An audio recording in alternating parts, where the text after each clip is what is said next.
What if I told you that Russia is quietly backing a massive tunnel through the Caucasus Mountains, not to drill for oil, but to secure a vital backdoor lifeline to its closest ally?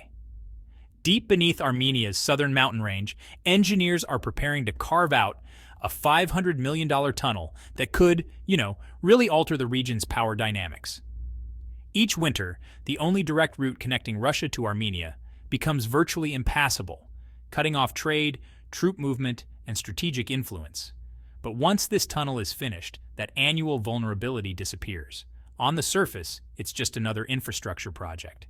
But behind the scenes, it's a calculated geopolitical move, funded in part by a Russian-aligned financial framework and raising concerns from Tehran to Brussels. The real question isn't how it will be built, but why now, and who ultimately benefits. The Caucasus is a rugged crossroads between Europe and Asia, a mountainous land bridge between the Black and Caspian Seas. For centuries, this region has been both a barrier and a conduit for armies, trade, and empires. At the center lies Georgia, bordered by Russia to the north, Azerbaijan to the east, Armenia to the south, and Turkey to the southwest. The Russia-Georgia border hugs the crest of the Greater Caucasus Mountains, where peaks rise above 18,000 feet. The only major year-round route across this barrier has been the Georgian Military Highway, a 130-mile corridor linking Vladikavkaz in Russia to Georgia's capital, Tbilisi. From there, goods and traffic continue south toward Armenia. For Armenia, a landlocked nation surrounded by geopolitical challenges, this connection is crucial. It's the primary route to Russia, its main ally, economic partner, and military backer. But it's also dangerously unreliable. The route includes the narrow Darial Gorge and the high-altitude Jivari Pass, both prone to avalanches and landslides. In winter, from October to May, snowstorms and rockfalls routinely shut it down.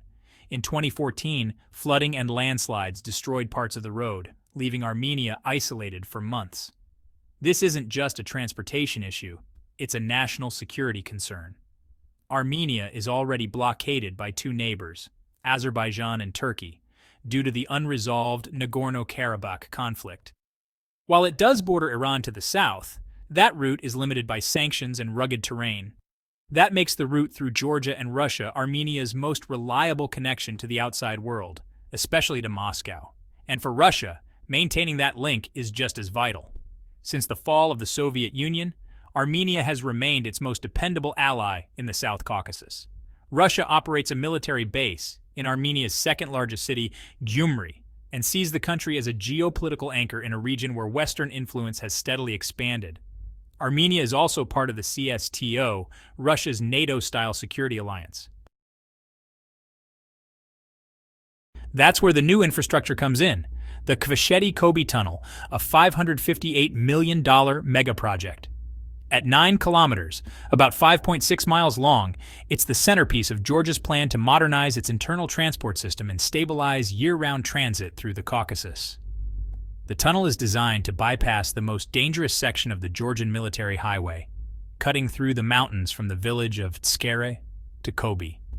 Instead of scaling treacherous, icy roads at nearly 8,000 feet, vehicles will pass through a safer, lower-altitude tunnel, cutting travel times and reducing weather-related closures. The engineering challenges are significant. Tunnel-boring machines must cut through a volatile mix of granite and unstable sedimentary rock in an earthquake-prone region. The design must handle temperature extremes, seismic shocks, and high-volume traffic, all while ensuring long-term safety and reliability. And the tunnel is just one piece. The broader corridor upgrade includes 23 kilometers of new highway, 5 more tunnels of varying lengths, 5 major bridges, including one nearly 1,400 feet long and 166 meters high, as well as avalanche detection systems and modern road infrastructure. Construction began in 2020 and is being led by the China Railway Tunnel Group, under contract with the Georgian government. Funding comes primarily from the Asian Development Bank and the European Bank for Reconstruction and Development, not directly from Russia, despite speculation. The workforce includes 657 employees, 414 of whom are Georgian nationals. The tunnel is expected to open by late 2025 and handle up to 10,000 vehicles per day, more than triple the current capacity. The government hopes the project will boost tourism, improve access to the scenic Kazbegi region, and generate up to $87 million annually in transit revenue. But while the official message focuses on economic growth, the strategic implications are much larger, especially for Armenia. In border towns, merchants show warehouses stacked with spoiled produce, left to rot during recent winter closures. One fruit exporter said, "We lost everything." Just last January, the mountain pass was closed for 18 days. Trade data shows that Armenian-Russian commerce drops by 30 to 35% every winter when the road shuts down. That kind of disruption isn't just bad for business. It's a crack in a critical alliance. And that's what this tunnel could fix. Not by flashy military hardware or diplomatic headlines, but through concrete, steel, and a narrow passage through the heart of the Caucasus. Meanwhile, uncertainty looms over the mountain villages along the old route.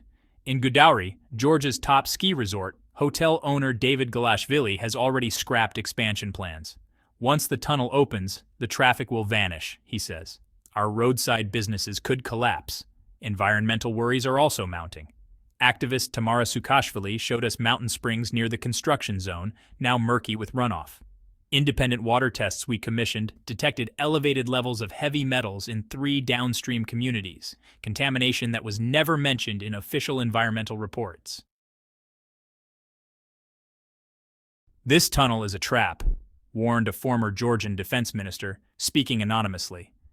Georgia thinks it's building infrastructure with outside funds. Russia knows it's securing a corridor that can't be shut down. Documents from closed-door security briefings obtained during our investigation confirm this. Russian officials described the tunnel as strategic insurance against Georgia's growing ties with NATO, a way to ensure military access to Armenia regardless of Tbilisi's political direction. The tunnel, they argued, serves as a sovereignty bypass. A satellite imagery supports this strategic view. Since Armenia's devastating loss in the 2020 Nagorno-Karabakh War, increased Russian military shipments have been tracked en route to the 102nd military base in Gyumri, just 10 kilometers from Turkey's border. This base now hosts roughly 3,000 Russian troops and 18 missile systems. A confidential Russian military report we reviewed confirmed that winter road closures created a 4-month vulnerability window every year. In Tbilisi, a mid-level official in the Ministry of Transport provided us with original project blueprints. The specs were pre-approved, he noted, highlighting load requirements that exceed civilian standards. The tunnel's 5.6-meter clearance matches Russian military transport needs precisely. Its reinforced roads align with NATO's military load class 120, capable of supporting heavy tanks and missile carriers. Former U.S. diplomat Thomas Graham reviewed our findings and agreed. This tunnel gives Russia a secure military supply route to Armenia, one Georgia cannot interrupt without damaging its own infrastructure. Off the record, he added that Western intelligence agencies have been monitoring the project closely, though they've chosen not to interfere. In Yerevan, most locals support the tunnel, but Armenian officials quietly express concern about growing dependency. "We already get 94% of our energy from Russia," said economist Levan Hakobian of Yerevan State University. This tunnel locks in that physical dependence. Financial records show Armenia's role in the project is funded almost entirely by loans from Russian state-owned banks, debt that tightens Moscow's grip. As for Azerbaijan, officials declined interview requests, but a regional security analyst shared confidential assessments suggesting Baku sees the tunnel as a calculated risk. It could, they believe, reduce Russia's pressure on Azerbaijan by fulfilling Moscow's strategic goals in Armenia. Zooming out, the tunnel is just one part of a wider contest over infrastructure across Eurasia. China's Belt and Road Initiative is funneling billions into railways, ports, and highways. In response, the European Union has launched its Global Gateway. Meanwhile, the Middle Corridor Initiative seeks to connect Central Asia to Europe via the South Caucasus, deliberately bypassing Russia. Within this complex geopolitical game board, the Cross-Caucasus Tunnel isn't just about transport. Its completion could shift regional trade flows, political alliances, and military strategies. For Armenia, it promises more consistent access to its most important ally. For Georgia, it could transform tourism and logistics, bringing new life to isolated mountain communities. For Russia, it's a vital artery, strengthening its presence in the South Caucasus and reinforcing its influence without needing military escalation. But construction also comes at a cost. The Caucasus Mountains are a biodiversity hotspot, home to endangered species like the East Caucasian tur, Bezoar goat, and Caucasian leopard. Climate change is already increasing landslides and flooding, the very hazards the tunnel is meant to avoid, and engineering challenges persist. The completion date has slipped from 2024 to late 2025. Costs have soared past 400 million euros, or around $500 million, and more overruns are likely. Still, giant boring machines push forward, meter by slow, painstaking meter. For engineers, leaders, and locals alike, this is far more than concrete and steel. It could be the start of a new era in the ever-shifting landscape of the Caucasus.